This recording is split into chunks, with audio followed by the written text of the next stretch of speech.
desarrollo no tienen más de 30 años.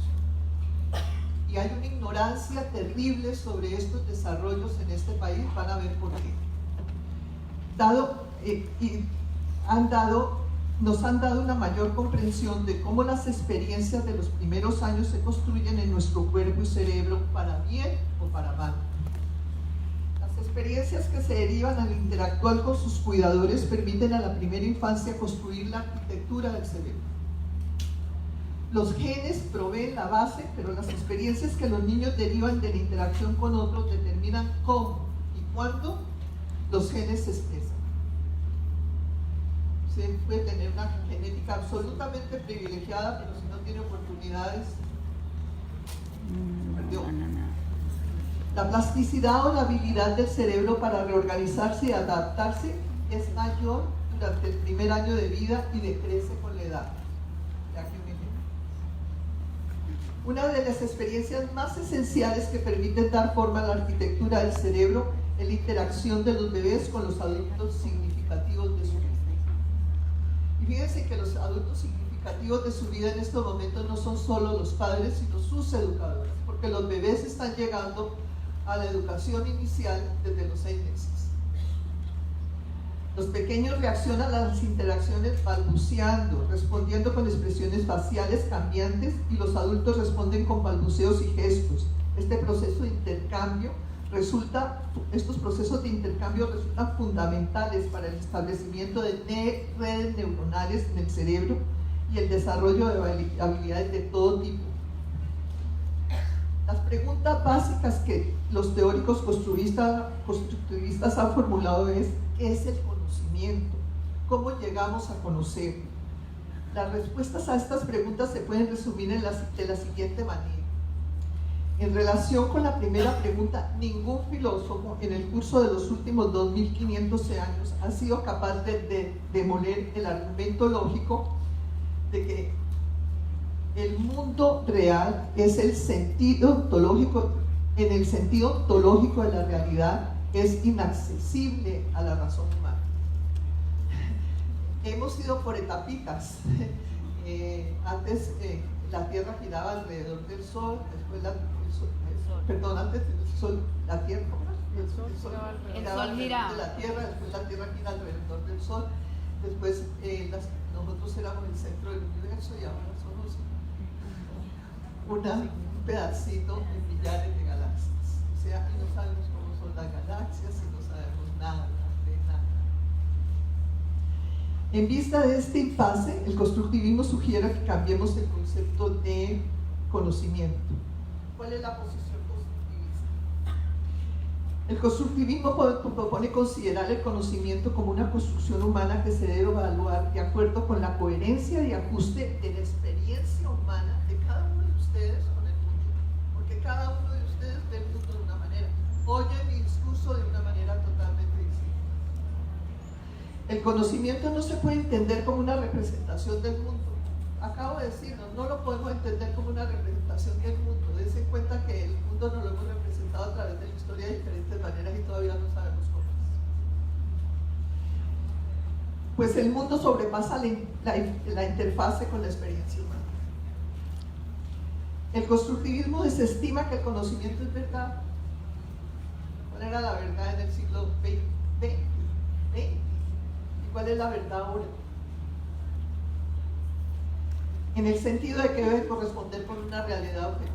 Las realidades objetivas en el ser humano no existen porque son siempre las representaciones que nosotros hacemos de lo que hay afuera. La única realidad a la que la razón humana accede es aquella que encaja el mundo con la experiencia de quien conoce.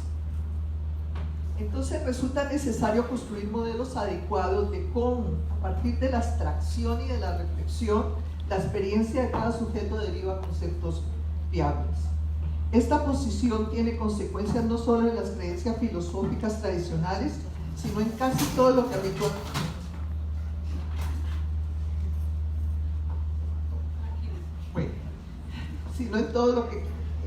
en casi todo lo que habitualmente uno piensa acerca de los actos de conocimiento y del conocimiento resultante de ellos y, por supuesto, de la educación. Ahora voy a mostrarles el desarrollo de los niños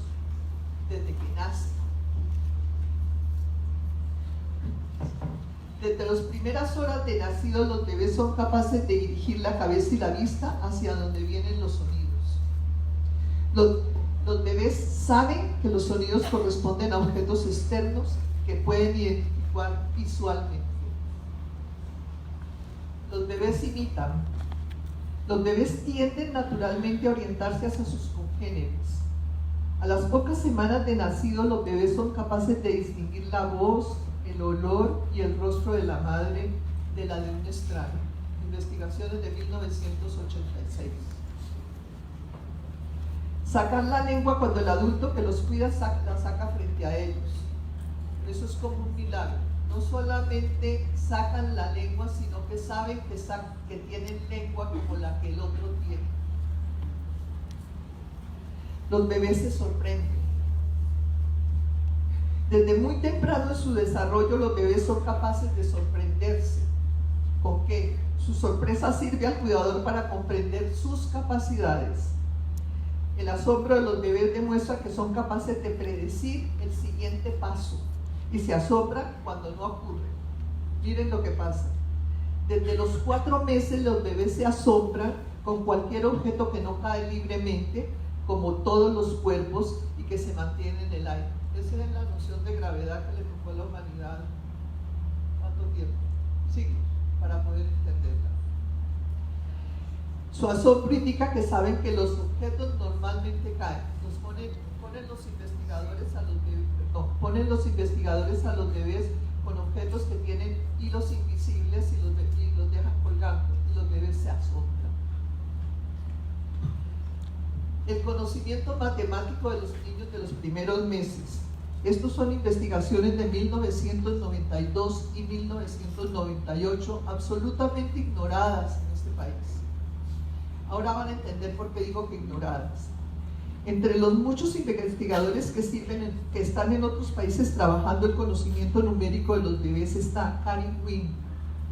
Ella encontró que a los 5 meses los bebés son capaces de computar problemas de adición y sustracción simples trabajando con conjuntos pequeños de objetos.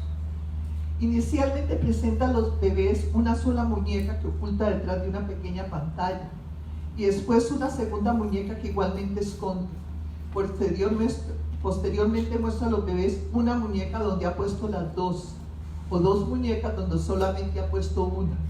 Los bebés miran durante más tiempo ese tipo de situación que no corresponde con la acción previamente realizada. Que la acción que previamente ella ha analizado es añadir y quitar. Y en aquellas situaciones que ella les muestra el mismo número de muñecas, ellos prestan menos atención. Las conquistas del lenguaje. ¿Vamos bien? Sí, va bien. Muy bien. Los bebés son sensibles a la longitud de las sílabas, a las pausas y a las variaciones de las alturas de la voz. Durante los 6 primeros meses los bebés responden a esas propiedades generales del habla en todas las culturas y en todos los idiomas. Cuando los bebés inician los agus y el babuceo, pueden producir las unidades de sonido correspondientes a la estructura de 3 o más idiomas. ¿Ustedes sabían todo esto de los bebés? Muy pronto los bebés siguen el ritmo. El adulto inicia el habla, luego se silencia. El bebé sigue el silencio con un balbuceo como si respondieran. En la interacción con el adulto mantiene el ritmo, la alternancia y las secuencias de los turnos. El bebé aplica la alternancia de turnos a los sonidos, los agudos, las miradas y el contacto con las manos. Los ritmos y los turnos. Transfieren los turnos en las conversaciones al canto, a las nanas con sus arrullos, a los juegos con el lenguaje, con las manos y con el cuerpo. El ritmo del cuerpo de quien lo carga o el ritmo de las arepitas van marcando no solo los ritmos de la palabra, sino de todo el acontecer humano.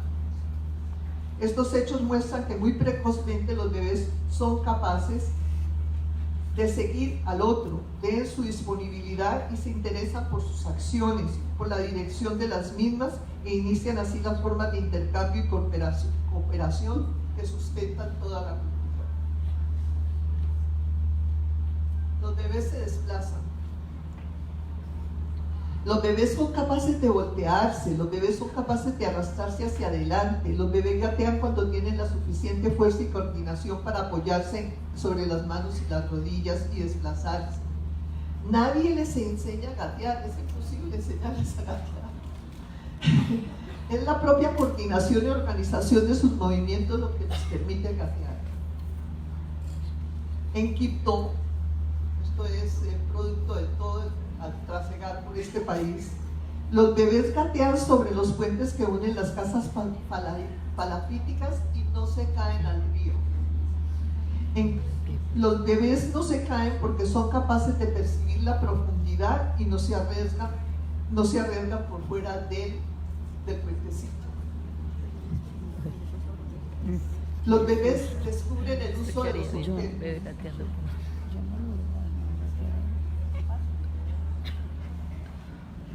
Que ciertos objetos tienen usos determinados, que los objetos pueden cumplir diversas funciones y no solamente una. Descubrir el uso de los objetos los introduce a las formas propias de su cultura. Usan los objetos de acuerdo con los usos de su cultura. Las similitudes visuales entre la peineta y el rastrillo, eso es una belleza. Las similitudes visuales entre la peineta y el rastrillo confunden al bebé de la ciudad. Utiliza el rastrillo para peinarse. Como hemos hecho investigación en el campo, desafortunadamente no conseguí la foto, el bebé de la ciudad usa el rastrillo de acuerdo con los usos que su cultura le da a la peineta. Los bebés indígenas usan la peineta para peinarse y el rastrillo para arar la tierra.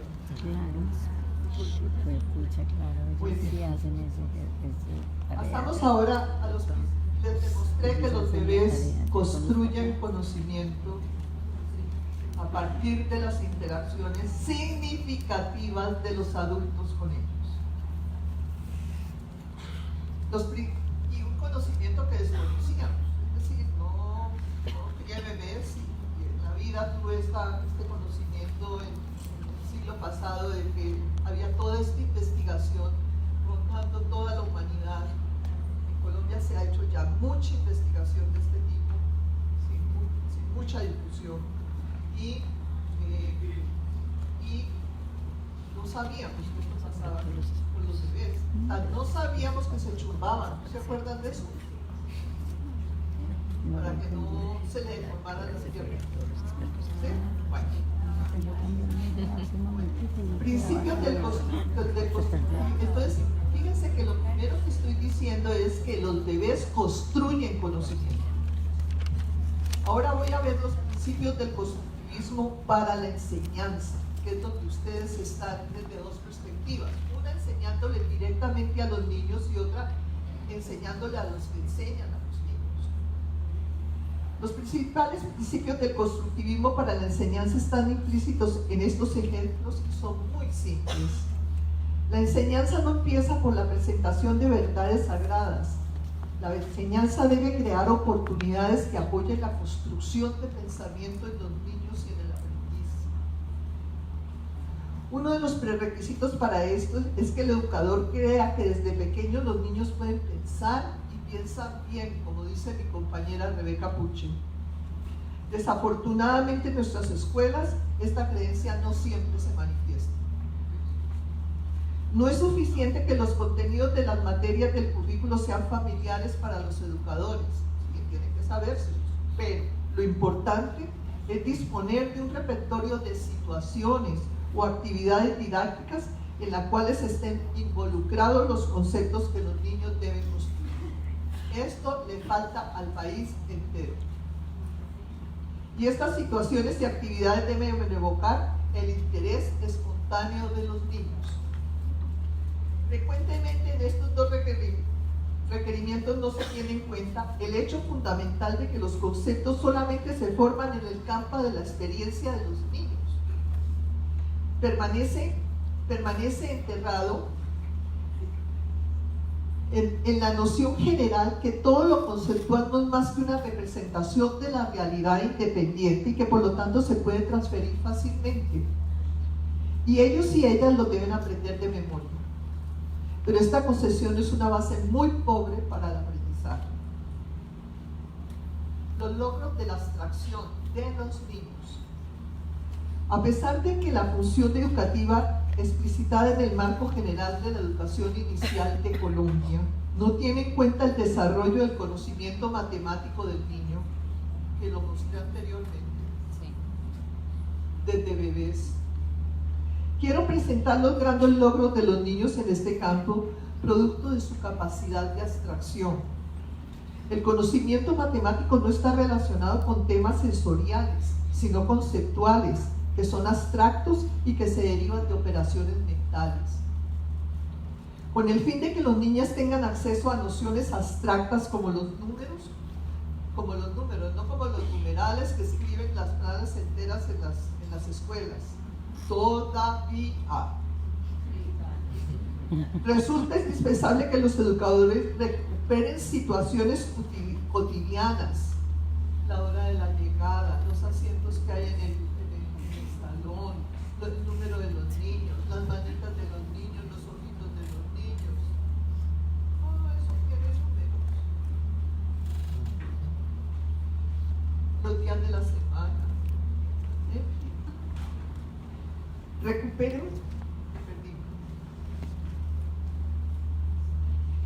Recuperen situaciones cotidianas y generen actividades que requieran de las capacidades de abstracción y de reflexión de los niños.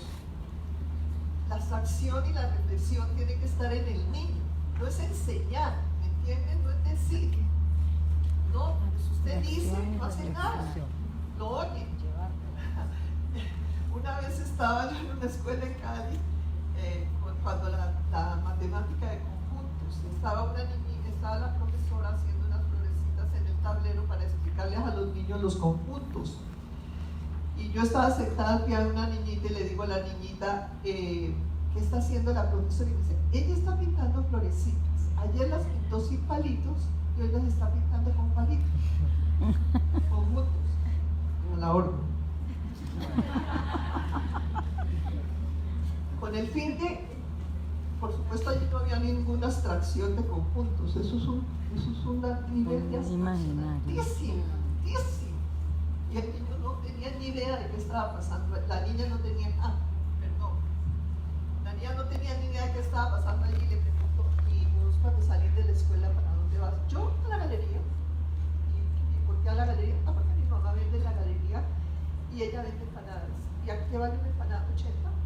Y si compro 2 empanadas, ¿cuánto valen? 160. ¿Y cuánto me dan de vueltas y tal? Como 500. Ustedes no se pueden imaginar lo que esa niña de preescolar sabía de matemáticas. Y la profesora dibujando las florecitas. El de la UNESCO para América Latina, Agua Blanca, barrio pobre, miserable de Cali en esa época, antes del 80 y pico. Y llegamos con una pruebita que era que poníamos en un vasito 3 elementos y después en otro vasito 5 elementos. ¿Cuánto tengo? 8, 7 y 8, 15. ¿Y vos hasta qué número sabes contar? Yo hasta 5.000. Yo hasta 10.000. ¿Por qué sabían los niños de Agua Blanca contar hasta 5.000 y 10.000? Les dejo esa pregunta. Después se la respondo. Un ejemplo de abstracción reflexiva propia de los niños. ¿Quién no ha oído decir a un niño morido? Todas. ¿Por qué dicen los niños moridos? Porque es más lógico. Porque el verbo regular tiene el participio pasado del verbo regular es ido. Morir es irregular y le asignan al verbo irregular el participio pasado. ¿Cómo hacen los niños para hacer eso? ¿Me entienden de qué niño estoy hablando? Todos. Los pobres y los ricos. Ellos lo infieren por el uso del Y aquí lenguaje. en este país hay una educación que desperdicia absolutamente el niño pobre.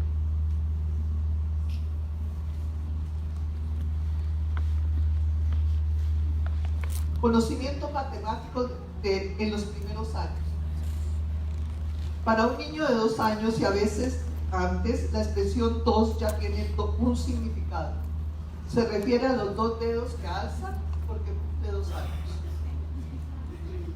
Desde pequeño, eso sí lo conocen todos, ¿o no? Sí. Bueno, pero no se puede trabajar matemáticas con los niños. ¿Entienden? Bueno, desde pequeños los niños conocen algo de los números. Por ejemplo, cuando les preguntamos cuántos años tienes, contestan 3. Algunos levantan 3 dedos y otros levantan uno los dedos que tienen. Cuando los niños aprenden a hablar y a caminar, a los pocos meses son capaces de repetir 1, 2, 3 y a veces más cada vez que pisan el escalón al subir o bajar las escaleras.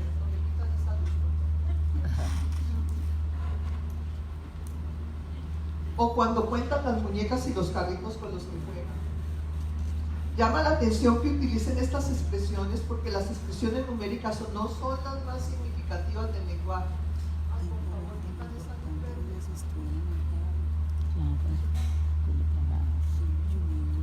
Pues no poseen referentes concretos. Algunos no poseen ningún referente concreto. Las escaleras, los escaños, las muñecas y los carritos son referentes concretos, pero no 1, 2 y 3.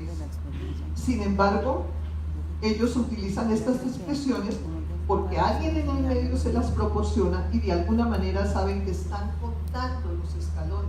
Eso es una abstracción. Entonces los niños aprenden simultáneamente sobre la cantidad y el número. Si le entregan una moneda a un niño de 3 o 4 años para que vaya a la tienda a comprar, pueden suceder 2 cosas. Por favor, yo pido que las luces que no molesten con las luces, por favor. ¿Qué pasó? Soy demasiado ciega para esto. Si le entregan monedas a niños de 3 o 4 años para que vayan a la tienda a comprar, pueden suceder 2 cosas. Un niño conoce su valor y dice, me regalaron 100 pesos. Y otro simplemente cree que tiene más porque la moneda que le regalaron es más grande. Pero no tiene en cuenta su valor, sino su tamaño. El primer niño sabe del número. El segundo se rige por la apariencia de la moneda y piensa que si es más grande entonces vale más. El niño que maneja el valor de la moneda puede igualmente saber qué puede comprar con ella. Sin embargo, todavía no tiene un concepto del cielo. Ahora les contesto la pregunta de Agua Blanca. ¿Por qué saben los niños contar hasta 10,000 y 5,000? Porque los mandan a ser mandados a las tiendas y tienen que manejar el valor del dinero. Y los niños que más avanzados estaban en ese momento en matemáticas estaban haciendo la plana del 19. Teniendo en cuenta estos hechos, resulta absolutamente necesario que las educadoras tengan en cuenta el conocimiento matemático que los niños poseen al llegar a cualquier institución del sistema educativo, guardería o escuela. Es más, la Asociación Australiana de Profesores de Matemáticas y el Consejo Nacional de Profesores de Matemáticas de los Estados Unidos señalan que es necesario que durante los primeros años no solo se le dé la importancia al lenguaje y a la alfabetización, sino que se utilicen actividades apropiadas para que todos los niños se accedan a algunas ideas matemáticas que resultan fundamentales, pues los primeros años de vida son los más importantes para el desarrollo del pensamiento matemático. Abstracción utilizando materiales concretos. El conocimiento matemático resulta de la abstracción y reflexión de operaciones de un nivel en el cual el material que apoya la operación lo tienen que descartar, pero hay que partir de ese material que apoya la operación. El conocimiento de la aritmética comienza con la abstracción del concepto de número a partir de los actos de conteo que los niños realizan, como los de la escalera. Es imposible enseñar esta abstracción a los niños, ellos mismos deben lograrla. Es decir, un niño si va subiendo las escaleras no está pensando en poner el pie en la escalera, está haciendo un movimiento para poner el pie en la escalera de una manera lógica. Pero el 1, 2 y 3, marcando cada paso que da, ya es un primer concepto de número. Y lo logran. Es decir, abstracto, ¿me entiendes? No tiene nada que ver con la escalera. Por supuesto, el educador debe apoyarlos generando situaciones que permitan que la abstracción surja. La utilización de materiales manipulables juega un papel muy importante, pero resulta ingenuo pensar que la abstracción surja automáticamente cuando los niños manejan los objetos que cuentan. El objeto en concreto, no importa lo ingenioso que pueda ser, simplemente ofrece una oportunidad para apoyar la acción desde la cual cada niño pueda extraer el concepto operativo deseado. Por esto nunca se puede olvidar la abstracción requerida, sin importar qué tan trivial y obvia le parezca al educador, pues nunca es obvia para el niño. Para enseñar a los niños las unidades del sistema de notación en base a 10, utilizamos collares que los niños elaboran. Los collares presentan una cualidad muy importante. El material con el que elaboran el collar, macarrones, bombones o tapas de gaseosa debidamente perforadas, representan las unidades de 1 y el collar representa la unidad de 10. El diálogo de una maestra trabajando con los niños para que entiendan esta noción fundamental que permitirá posteriormente a los niños construir las unidades de los siguientes órdenes y de esta manera resolver muchos de los problemas de la escritura de naturales que hemos encontrado en quinto de primaria. Fue terrible hacer dictados en quinto de primaria en las escuelas de Colombia. Los niños no saben escribir los numerales. No solo en este país, sino que Constanza a mí igualmente los encontró en estudiantes americanos de cuarto y quinto de primaria. Juana construye los collares. Después de aprender a contar, eso se los dejo que lo lean. De 1 en 1, 20 macarrones y reconocer que tiene 2 collares, Juana, una niña de preescolar, hace el tercer collar. Cuando entrega el tercer collar a Rosa, su profesora, ella le pide que cuente cuántos macarrones ha completado. La niña cuenta los macarrones en el tercer collar, así. 21, 22, 20, 10. Qué belleza y comprensión, ¿no? Completó otro de 10. Sí. ¿Qué hace Juana? Juana no tiene ni idea de que existe el 30. ¿Qué hace Rosa?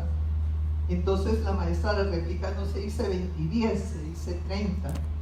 Y luego le pregunta, ¿y cuántos collares tienes? Si ella practica, ¿cuántas unidades de 10 hay? 3. La niña reflexiona sobre las unidades de 10, los collares, y le agrega contando una a una las unidades de 1. Entonces Rosa le pide que haga el siguiente collar y cuando termina de elaborarlo, la niña volvió a contar los macarrones en los 4 collares y al llegar al siguiente 10 miró a su maestro y sin decir nada, pero con su mirada le preguntó, ¿y ahora cómo digo? La maestra entendió su mirada y le contestó 40. Entonces la niña dice 41, 42, da 5, 1. Los 5 collares. Muy bien. 50 le contesta Rosa. Preescolar. ¿Alguien de preescolar por aquí que enseña a contar?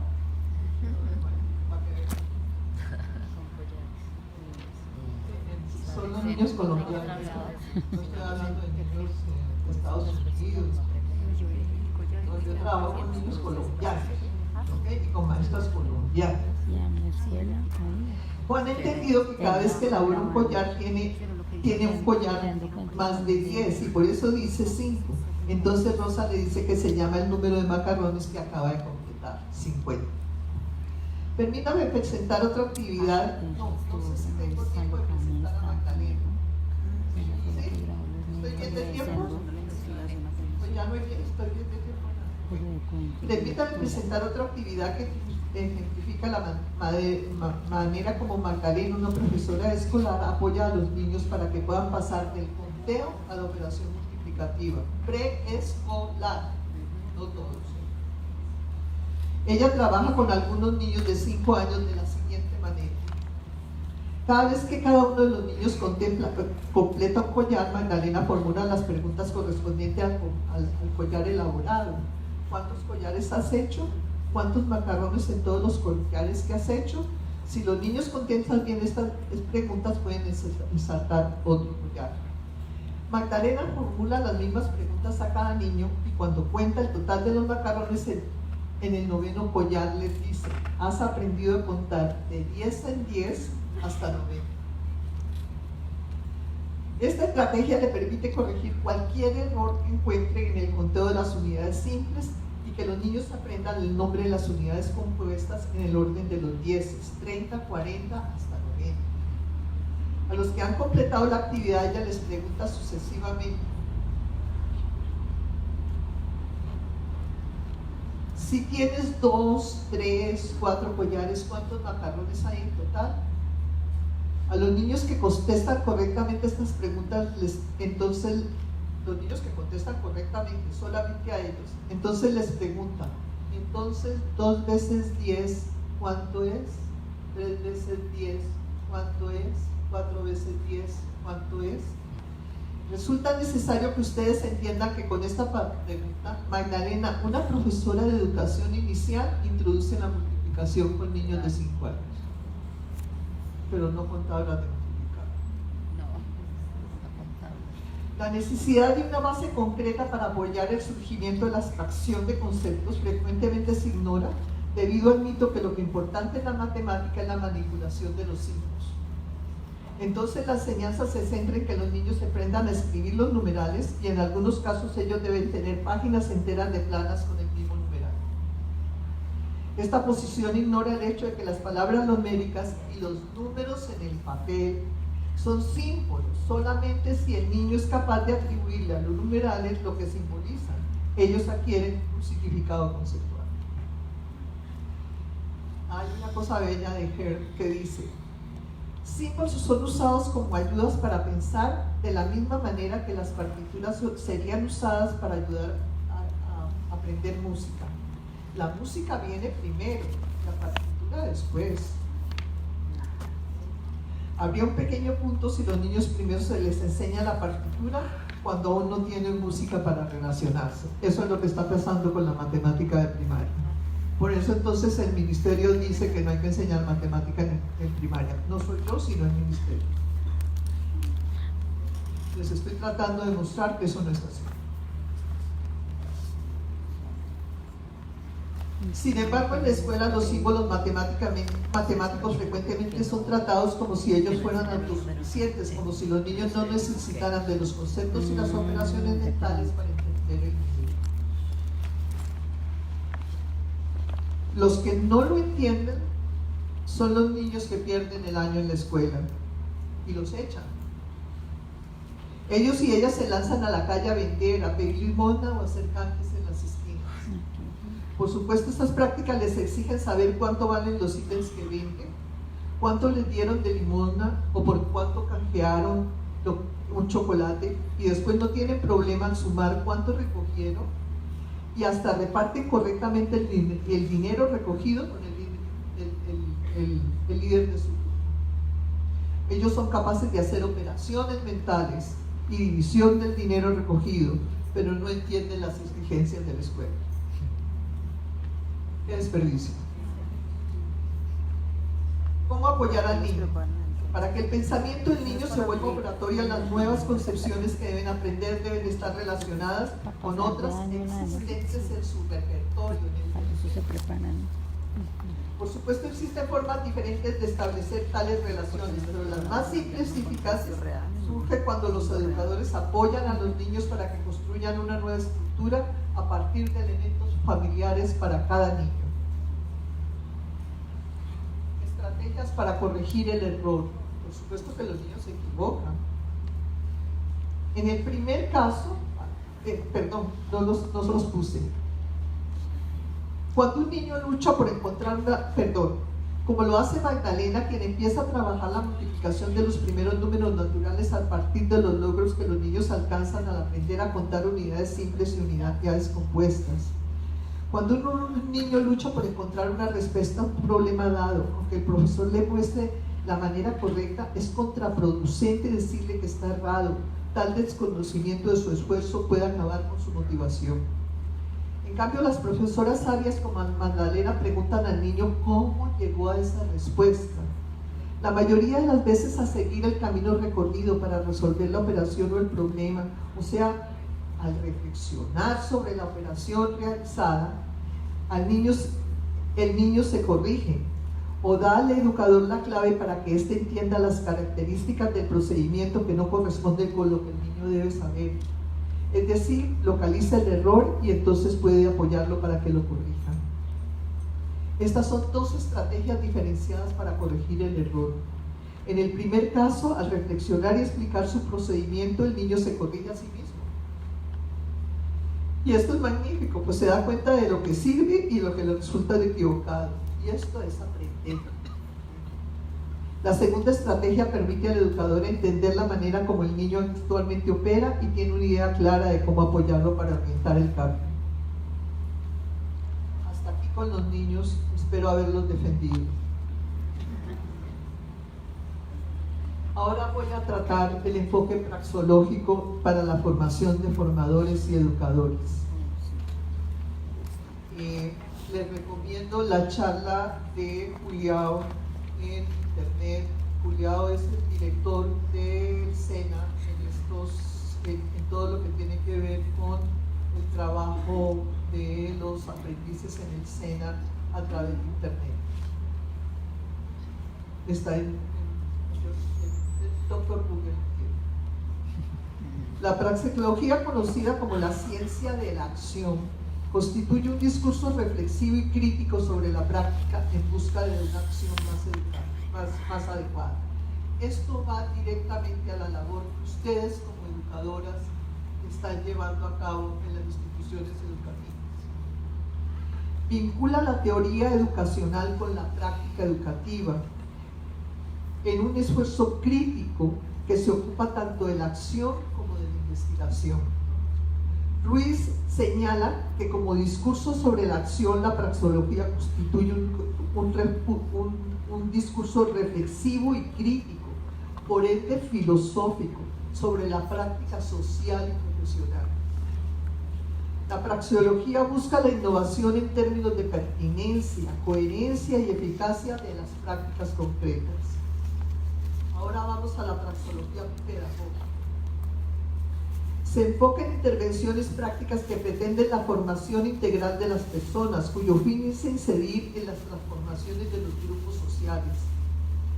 La praxeología pedagógica constituye una investigación educativa realizada por cada persona, por cada agente o actor de un proceso educativo que le permite comprender la finalidad de su acción, explicitar los procesos que adelanta y reflexionar sobre los métodos que utiliza, con el fin de establecer los aciertos y los aspectos críticos de su propia práctica.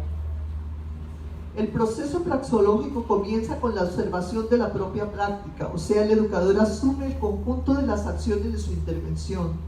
Se trata de una reflexión enfocada hacia la práctica. Se fundamenta en las actividades humanas relacionadas con lo racional y define métodos y crea categorías que permiten el conocimiento más a fondo de las actividades a desarrollar para desarrollar los fines de la acción. Juliao señala que se trata de una reflexión crítica y analítica de la propia práctica. En el caso de ustedes y el mío, se trata de una práctica, de su práctica y mi práctica como educadoras y educadoras, sin importar a quién estén educando y si a los niños o a los profesionales, si a los niños o a los profesionales de la educación. Juliao distingue las siguientes fases del método praxeológico. Fase 1, observar y describir la propia práctica. Observar de manera analítica y crítica la propia práctica, identificando en su implementación los aciertos y posibles fallas. Inicialmente se trata de una reflexión consciente y crítica sobre la propia práctica. La pregunta de partida es: ¿cómo llevo a cabo la práctica educativa?